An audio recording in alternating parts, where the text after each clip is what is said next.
Bonjour à tout le monde, je suis heureuse d'être avec vous et je ne vous cache pas, je suis assez nerveuse. Quand j'ai accepté être la responsable du ministère des femmes de notre fédération, je ne m'attendais pas que ça m'appellera à prêcher. Mais le jour où j'ai accepté, je me suis rendu compte quelquefois que peut-être on se trompait. Peut-être on se trompait de notre regard que nous avons sur nous-mêmes et sur le regard que nous avons sur notre prochain et le regard que nous avons, que nous nous êtes trompés sur le regard que Jésus il a sur nous. Merci pour ce beau chant qui a été choisi et je me suis posé les dernières 2 ans la question, qu'est-ce qui nous empêche d'aller sur ces places? Qu'est-ce qui nous empêche d'aller chercher nos amis? Et avec ce chant, on est au milieu de la prédication et peut-être cette prédication, elle est devenue beaucoup plus authentique parce que je ne me sens pas à la hauteur. Et je pense que c'est peut-être aussi ça la réponse à la question pourquoi nous n'osons pas aller à la place. J'aimerais bien que vous ouvriez vos Bibles dans Jean.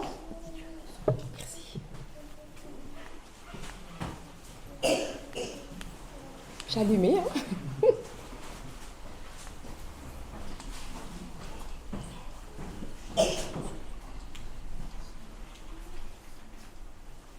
Bon, je vous dis déjà ouvrir vos Bibles dans Jean. Ah voilà, Jean 4, les versets 28 à 30 et 39 à 42. Plusieurs Samaritains de cette ville crurent en Jésus à cause de cette déclaration formelle de la femme. Il m'a dit tout ce que je fais. Aussi, quand les Samaritains vinrent le trouver, ils le prièrent de rester auprès d'eux. Et il resta là 2 jours. Et beaucoup, plus grand nombre, crurent à cause de sa parole. Et ils disent à la femme, ce n'est plus à cause de ce que tu as dit que nous croyons, car nous l'avons entendu nous-mêmes, et nous savons qu'il est vraiment le sauveur du monde.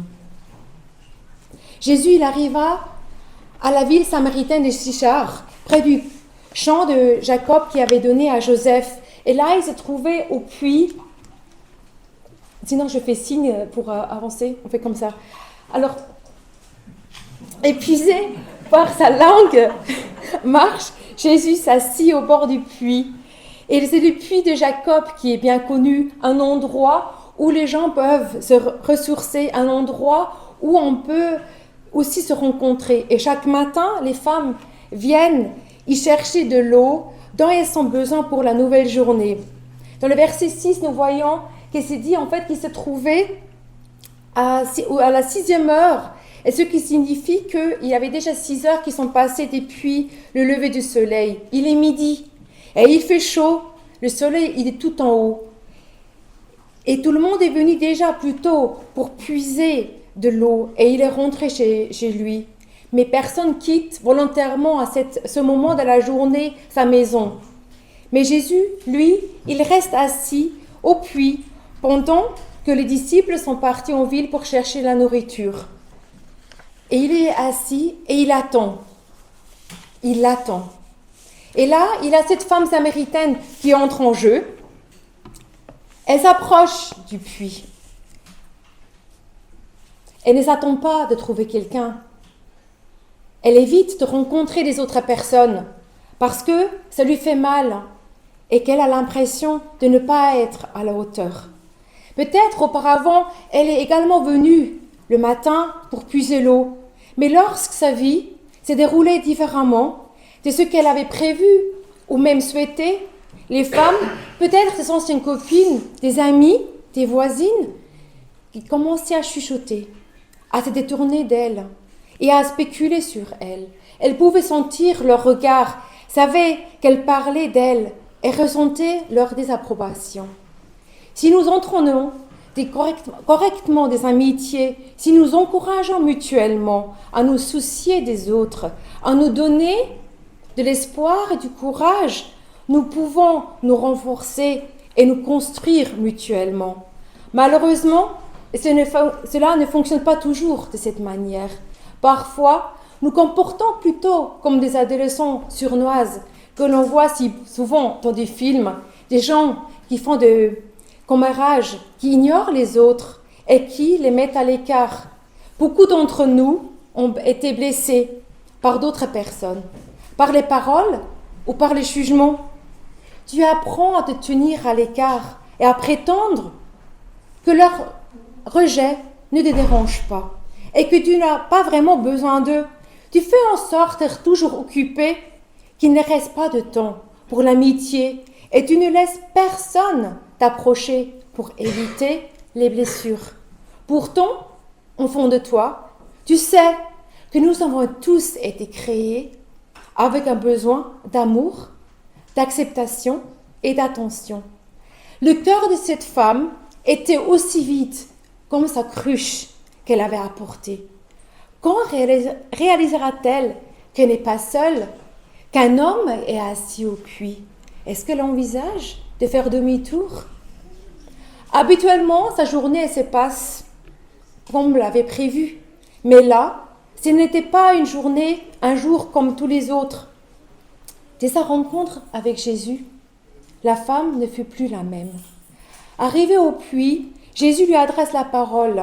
« Donne-moi à boire. »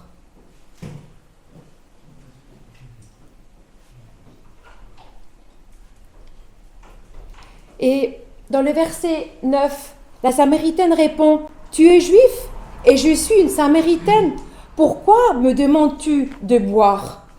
Entends-tu la douleur, le sarcasme, les mots dégoulinent d'amertume et de honte et elle essaye de lui faire remarquer l'évidence.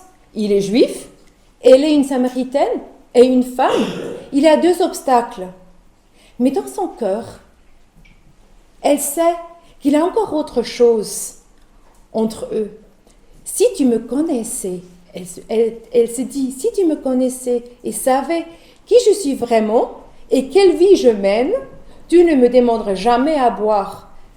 Il y a trois obstacles, trois raisons pour se détourner d'elle. Jésus, lui, il connaît le cœur de cette femme, sait qu'elle honte et il est conscient qu'elle lutte pour survivre. Jésus sait qu'elle aspire à l'amour et qu'elle espère trouver un sens à sa vie. Mais il sait aussi qu'elle pense ne pas être à la hauteur, pas être assez bien, et qu'elle ne vivra jamais sa vie de manière significative ou qu'elle ne sera jamais assez bien pour qui que ce soit. Il ne lâche pas prise.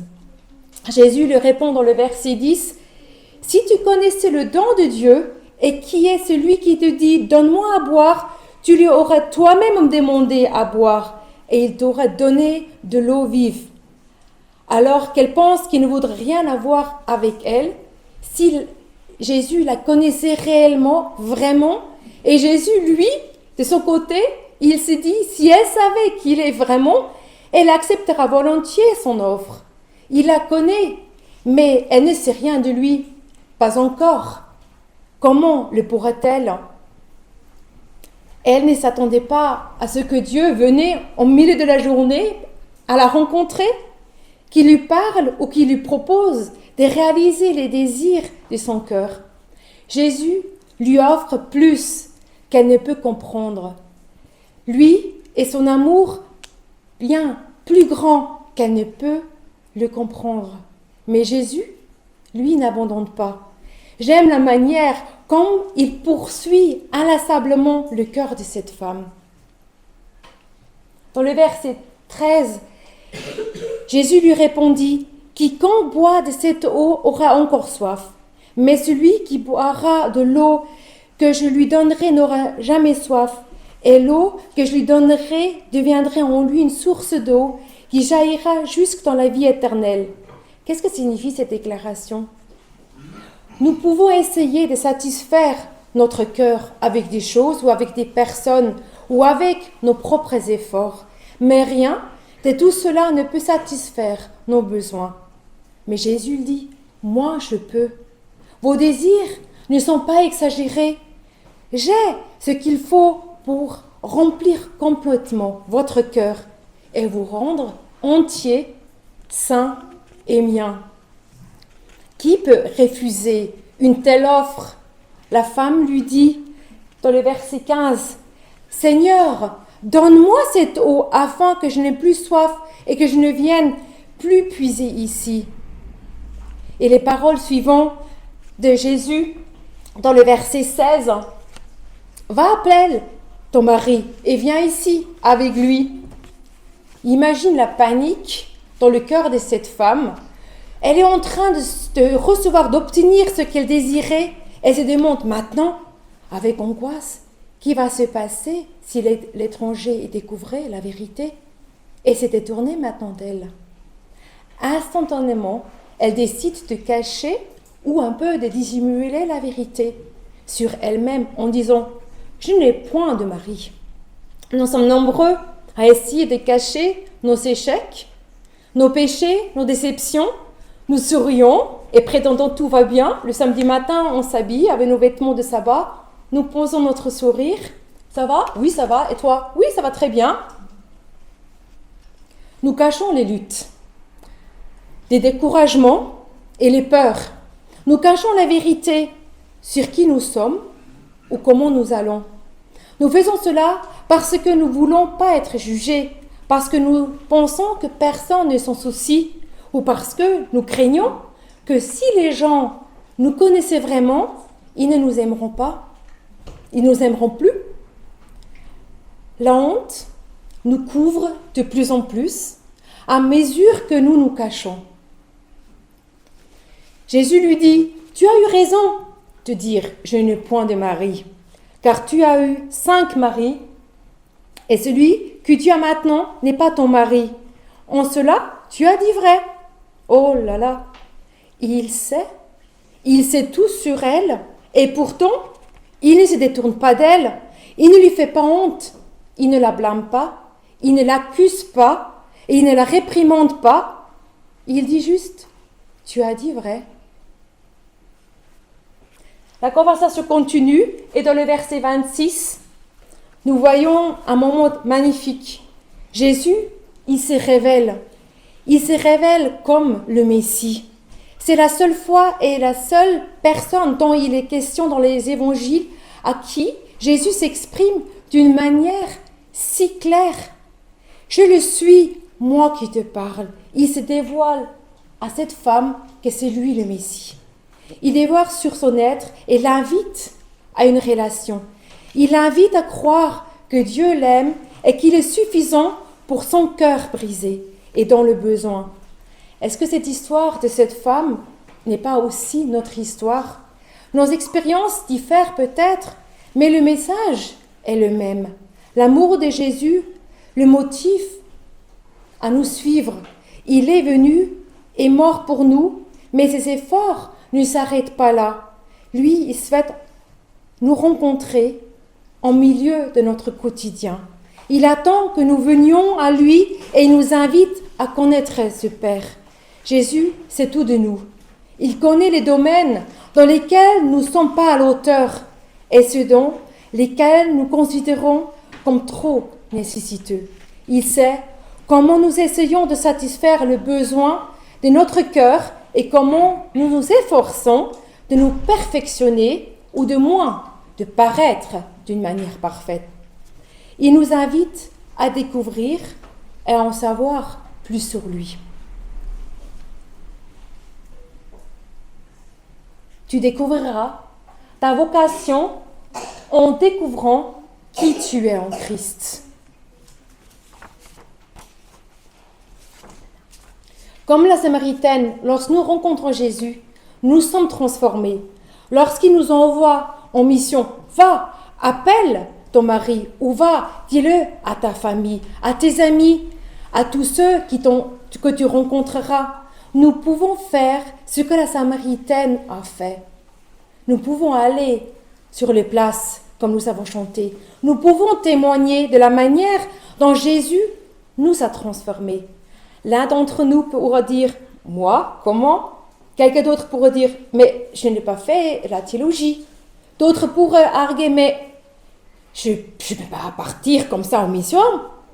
Beaucoup pourraient se dire silencieusement, mais j'ai tellement de problèmes dans ma vie et j'ai rien partagé, j'ai rien à donner. Quelqu'un pourrait confesser, mais je ne suis pas assez consacré. Certains pourraient même prétexter, je ne crois pas que Dieu, il m'appelle à une telle tâche. L'histoire de la femme au puits nous montre que pour partager la bonne nouvelle de Jésus, nous n'avons pas besoin d'être parfaits. Nous n'avons pas besoin de tout savoir et nous n'avons pas besoin d'aller loin. Nous pouvons aller. Pour atteindre notre monde, nous n'avons pas besoin d'être parfaits. La Samaritaine n'était pas parfaite. Le fait qu'elle se rendait en puits à midi pour puiser, pour rencontrer personne, nous indique qu'elle savait qu'elle était loin d'être parfaite. La déclaration de Jésus sur sa vie conjugale nous montre, nous révèle qu'elle ne respectait pas parfaitement la loi. Mais la plus grande preuve que quelque chose manquait dans son cœur était le cri de son âme assoiffée. Seigneur, donne-moi cette eau-là pour que je n'ai plus soif et que je n'ai plus à venir puiser ici. La Samaritaine vivait dans le péché, comme on peut le dire. La culpabilité oppressait son cœur. Son état pesait lourdement sur sa conscience et de regards pleins de préjugés la blessait au plus profond d'elle-même. Se rendre au puits alors que d'autres s'y trouvaient était plus qu'une expérience embarrassante. C'était une humiliation. Jour après jour, elle n'avait pas donné un sens à son existence. Elle avait soif de quelque chose que l'eau ne pouvait pas étancher. Elle avait soif d'amour, de paix, de liberté et de joie de vivre. Si nous devions choisir un missionnaire, ce ne sera pas une femme comme elle. Et en effet, même elle n'aurait jamais pensé à s'associer à un projet dans une église ou dans une fédération pour un projet d'évangélisation.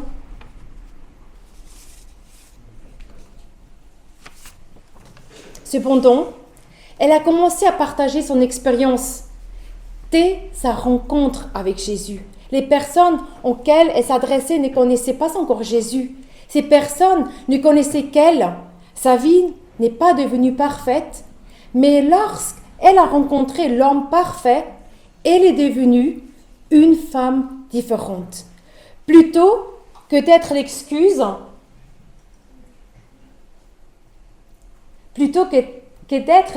sa vie imparfaite est devenue sa substance même de son message. Venez voir, il y a un homme qui m'a dit tout ce que je fais pour atteindre notre monde. Nous n'avons pas besoin d'être parfaits. Amen. Pour atteindre notre monde, nous n'avons pas besoin de tout savoir. La Samaritaine ne connaissait pas grand-chose sur la religion. Peut-être elle ne savait même pas beaucoup de choses. Elle ne savait même pas comment adorer Dieu. Même si elle attendait la venue du Messie, elle n'était pas prête pour le rendez-vous ce jour-là. Je sais que le Messie vient, dit-elle, celui qu'on appelle Christ. Quand il viendra, lui, il nous annoncera tout. En plus de nos vies imparfaites, qui sont une excuse de ne pas aller toucher notre monde, le manque de connaissances ou de capacités est aussi une excuse. Je ne sais pas comment donner des études bibliques. Je suis timide, je n'aime pas parler au public, je n'aime pas parler aux gens en général, je ne connais pas assez bien la Bible, je suis trop vieux, je suis trop ça ou pas assez ça. Combien d'entre nous ont entendu ou dit des phrases comme celle-ci? Nous utilisons nos limites comme un frein à notre engagement dans les ministères. Mais tout ce que nous avons besoin de savoir de Jésus se résume ainsi. Il sait tout de nous, mais il nous aime toujours. Ce qui compte, Ce n'est pas la quantité de connaissances que nous avons, mais à quel point ce que nous savons change notre vie. Nous n'avons pas besoin de tout savoir à propos de Jésus. Nous avons seulement besoin de le faire connaître aux autres. Venez voir, il y a un homme qui m'a dit tout ce que je fais. Serait-ce le Christ? Pour atteindre notre monde, nous n'avons pas besoin de tout savoir. Troisième point, pour atteindre notre monde, nous n'avons pas besoin d'aller loin. L'impact du message et la présence de Jésus ont poussé la Samaritaine à abandonner son fardeau à ses pieds. Elle a laissé sa jarre, son récipient, et elle est immédiatement rentrée chez elle. Est-ce qu'elle s'enfuit? Non. Elle s'éloignait spontanément avec vive allure. Elle courut chez elle, dans son voisinage, libérée de son fardeau, et incita les gens de venir avec elle au puits. Elle a tout d'abord partagé Jésus chez elle. Ensuite, elle a parlé de Jésus à ses voisins. Enfin, elle a rendu son témoignage à toute sa ville. Frères et sœurs, le plus grand centre d'influence, le premier endroit où nous devrons évangéliser pour chacun de nous, c'est notre famille, notre voisinage. Ils nous observent, ils nous connaissent. Nous prêchons par notre manière de vivre. Ils peuvent comprendre que si Jésus a le pouvoir de transformer notre vie, il a aussi le pouvoir de transformer et d'ordonner le leur. La grande difficulté à aller dans une région non encore touchée est de donner la même excuse que nous utilisons souvent pour éviter nous impliquer dans le ministère local. Les portes ne s'ouvrent pas, il y a trop de cœurs de pierre. Tout le monde a un esprit sécularisé. Ces obstacles sont présentés comme des barrières au partage de l'Évangile. Mais nous devons permettre à Jésus d'utiliser nos vies transformées pour transformer la vie de notre famille, de nos amis et de nos voisins. Beaucoup de Samaritains de cette ville-là mirent leur foi en lui à cause de la parole de la femme qui rendait ce témoignage. Pour atteindre notre monde, nous n'avons pas besoin d'aller loin. Nous avons démontré que nous pouvons aller et atteindre notre monde. Et pour ce faire, nous n'avons pas besoin d'être parfaits, nous n'avons pas besoin de tout savoir et nous n'avons pas besoin d'aller loin. Mais comment aller? L'histoire de la Samaritaine nous révèle également pour nous que nous pouvons faire la différence de la manière dont nous invitons les autres à venir voir le Sauveur. Nous devons donner la priorité à ce qui est le plus important. Nous devons partager notre témoignage, nous concentrer sur Jésus et non sur nous-mêmes. Pour faire la différence, nous devrons établir des priorités. L'impact de la rencontre avec Jésus a totalement changé l'échelle des valeurs de cette Samaritaine. La liste des priorités de sa journée a immédiatement changé. Bien qu'elle soit importante, l'eau qu'elle est sortie puiser n'était plus nécessaire cet après-midi, car les tâches ménagères n'étaient pas aussi importantes que le partage de la bonne nouvelle. La cruche d'eau abandonnée est un symbole extérieur de ce qui se passait à l'intérieur du cœur de cette femme. Lorsque nous abandonnons notre fardeau aux pieds de Jésus, notre liste de priorités change. S'encombrer de fardeau fait place à la portée de la bonne nouvelle. La femme samaritaine, elle a adopté la liste de priorités de Jésus. Pour Jésus, moissonner le cœur était bien plus important que manger et de boire. Pour la Samaritaine, sauver des âmes était plus important que de puiser de l'eau et de déjeuner. Et qui était la réaction, les soucis des disciples? Pour eux, c'était l'importance d'apporter le pain à Jésus qui lui-même, c'est le pain de la vie. Ils sortirent de la ville pour venir à lui. Pendant ce temps, les disciples lui disaient « Rabbi, mange !» C'était ça leur inquiétude.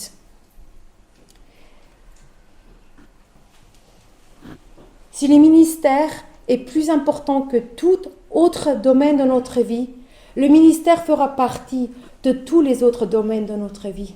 Il y a cette phrase qui dit « on ne peut pas ne pas communiquer » et moi je dis « on ne peut pas ne pas témoigner ». La femme laissa donc sa char, s'en alla dans la ville. Pour atteindre notre monde, nous avons besoin d'établir des priorités. Deuxième point, dans le suivant, pour faire la différence, nous devons partager notre témoignage. La femme n'a pas prêché un sermon, elle a donné juste un seul argument. Il m'a dit tout ce que je fais. La logique est la suivante. Les gens de la ville soupçonnaient son style de vie et la jugeaient. Malgré tout ce que Jésus sait d'elle, il aime encore. Malgré sa simplicité, son témoignage a été puissant. Les gens qui connaissaient la Samaritaine ne pouvaient nier la transformation soudaine dont ils étaient témoins. Les yeux tristes, qui ne regardaient jamais les autres, à cause de cette honte étincelante, commençaient à briller maintenant grâce à l'espoir qui avait allumé le feu de son cœur. Bien qu'elle soit revenue du puits, les mains vides, son cœur débordé de joie. En lui offrant de l'eau vive, Jésus lui offre sa grâce. Tous les habitants de la ville purent constater qu'elle était en effet différente. Il est impossible de nier la puissance d'une vie transformée grâce du Christ. Si votre vie a été transformée par la puissance du Christ, vous devez partager cette vérité. Vous devez permettre aux gens de voir la différence que Christ a fait dans votre vie. Les gens ont besoin de savoir que Jésus les accepte et leur offre aussi sa grâce. Lorsqu'une personne est évangélisée, elle devient un évangéliste à son tour.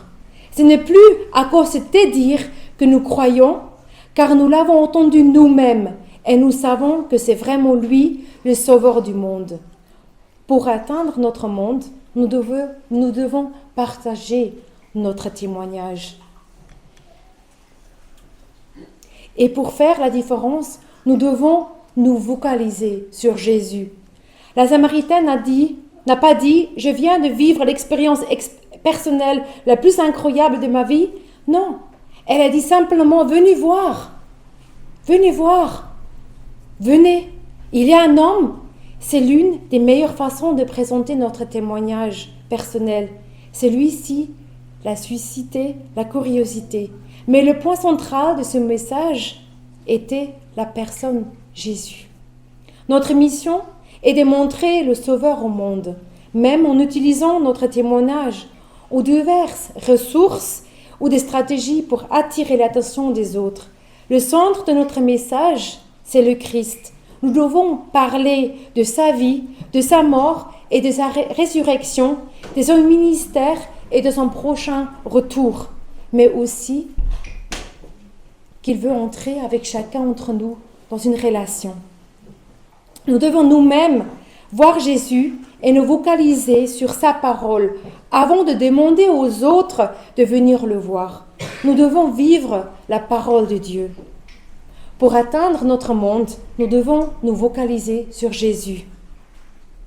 J'aimerais bien vous citer ce que sœur Ellen White, elle dit sur l'expérience du ministère de la femme samaritaine.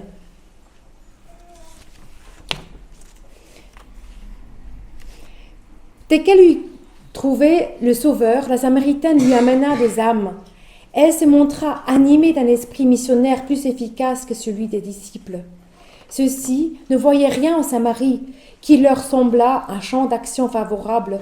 Leur pensée était fixée sur une grande œuvre à accomplir dans l'avenir. Ils n'apercevaient pas tout près d'eux les champs mûrs pour la moisson. Grâce à une femme pour laquelle ils n'approuvaient que du mépris, toute la population d'une cité eut l'occasion d'entendre le Sauveur et porta immédiatement la lumière aux gens de sa contrée. La suite. Cette femme montre par son exemple comment agit une foi réelle ayant le Christ pour objet. Tout vrai disciple devient missionnaire dès son entrée dans le royaume de Dieu. Celui qui a bu de ces eaux de la vie devient lui-même une source de vie. Dès qu'il a reçu, il commence à donner.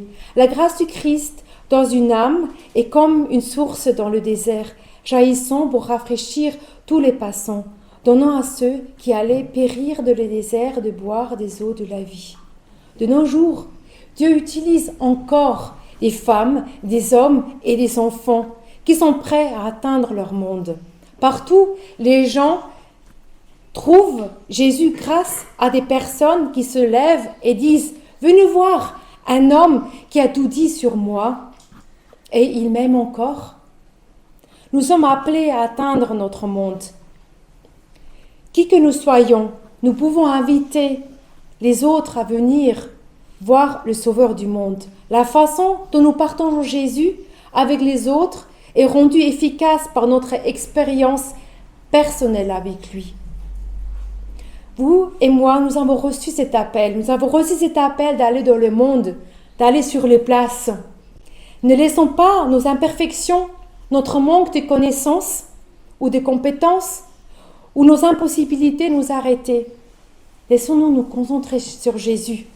Donnons-lui la priorité à notre mission et partageons notre témoignage. Concentrons-nous sur Jésus et soyons un rappel vivant de Jésus partout où nous allons. Sans aucun doute, lorsque nous ferons cela, d'autres croiront en Jésus en raison de notre transformation.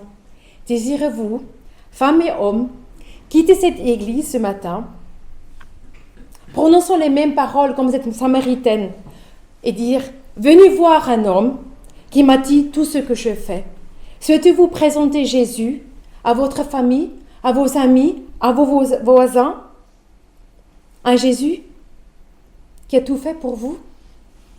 Vos proches auront-ils aussi l'occasion de dire « Nous l'avons vu, nous-mêmes entendu, et nous savons que c'est vraiment lui, le Sauveur du monde. » Amen. Amen.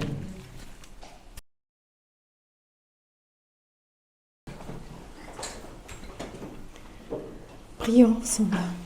Notre Seigneur, notre Père, notre Créateur, merci pour ce sabbat que tu nous as donné. Merci pour ce privilège que nous avons de lire dans la Bible les histoires comme aujourd'hui la rencontre avec la Samaritaine, Seigneur. Merci de découvrir en fait le regard que toi tu as sur nous, sur les êtres humains, Seigneur. Et que nous puissions voir en fait, que nous puissions être comme nous sommes. Et toi tu nous acceptes et tu nous aimes et tu nous transformes, Seigneur.